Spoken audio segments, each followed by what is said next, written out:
Hello, and welcome to Popcorn News. Something to watch while you eat popcorn. On November 28th, 2015, Popcorn News recommended for persons about to go hitchhiking in Syria that they bring along the Hitchhiker's Guide to Syria. Going hitchhiking in Syria? Then you will want to bring along the Hitchhiker's Guide to Syria. Today, December 15th, 2015, the Russia Today network is reporting on a Russian company which says it plans to begin sending tourists to Syria. In Syria, a fully equipped outdoor gym, a TV room, and a brand new dining facility has been unveiled recently. These amenities are for the comfort of the Russian soldiers staying at the Mymim air base near Latakia.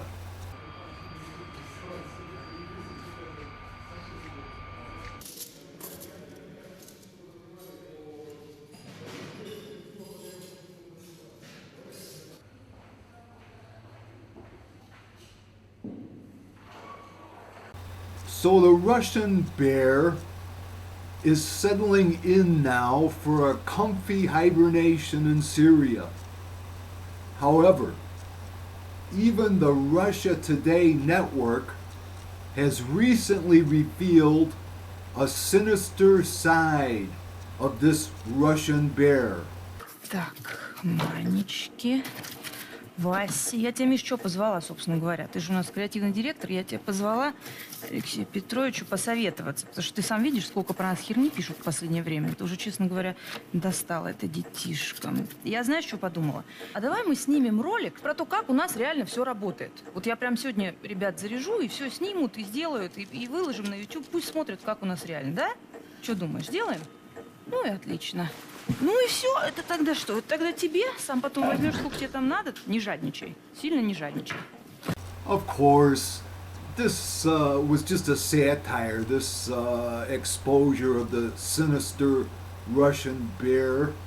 Really, Russia Today was spoofing how it is portrayed so negatively by Washington.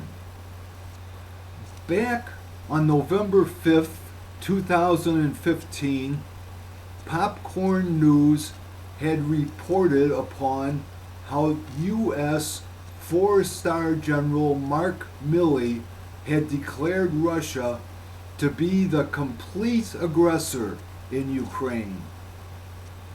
This alarmed me at the time because it seemed like the military had crossed a boundary into foreign policy decisions. And besides this, General Milley was wearing a uniform, a military uniform, when he crossed the boundary. Four-star General Mark Milley says that Russia is the complete aggressor in Ukraine. I see Russia as aggressive, not just assertive. They attacked Georgia. They illegally seized the Crimea. They have attacked Ukraine. All of those countries were free and independent and have been sovereign nations now for a quarter of a century since the fall of the Berlin Wall. Did General Mark Milley lead the charge for Russia to be declared public enemy number one? Or was General Milley's statement just a trial balloon ordered up by the Defense Department?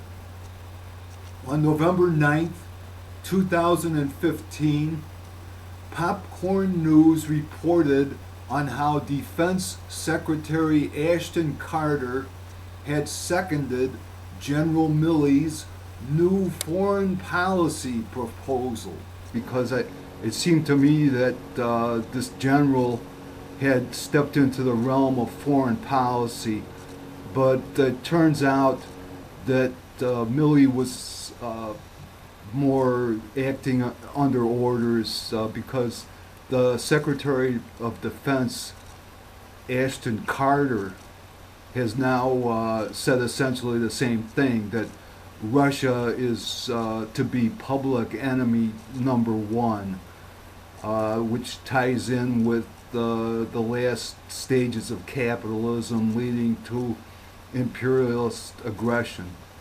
The United States and the men and women of the Defense Department know that the good that a principled international order has done and will do. But in the face of Russia's provocations and China's rise, we must embrace innovative approaches that protect the United States and strengthen that international order. It is the last stages of capitalism, or, in other words, a new phase, phase 2 of production for destruction. The Federal Reserve has failed to defeat the Great Recession. In the 1930s, the Fed failed to conquer the Great Depression, and so phase 2, World War, was the next step. But are we smarter this time?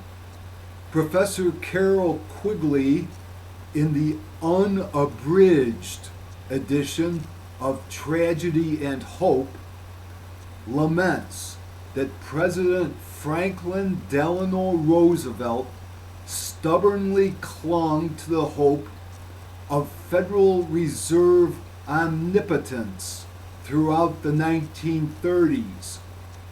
Quigley believed FDR ought to have ditched the private bankers and issued government fiat money. Here is an exact quote from Professor Quigley. One of the most significant facts about the New Deal was its orthodoxy on money. For the whole 12 years he was in the White House, Roosevelt had statutory power to issue fiat money in the form of greenbacks printed by the government without recourse to the banks. This authority was never used. As a result of such orthodoxy, the Depression's symptoms of idle resources were overcome only when the emergency of the war in 1942 made it possible to justify a limitless increase in the national debt by limitless borrowing from private persons and the banks. Roosevelt did not have to borrow from private bankers. FDR could have issued government fiat money and told the private bankers to get lost. And government issued money would have eliminated any national debt problem. And that's where we are today. Again, the Federal Reserve has failed. And again, a phase 2 production for destruction world war is being fomented. Will we be smart enough this time to not repeat the mistakes of the Roosevelt administration? I am not optimistic. Thank you for watching Popcorn News.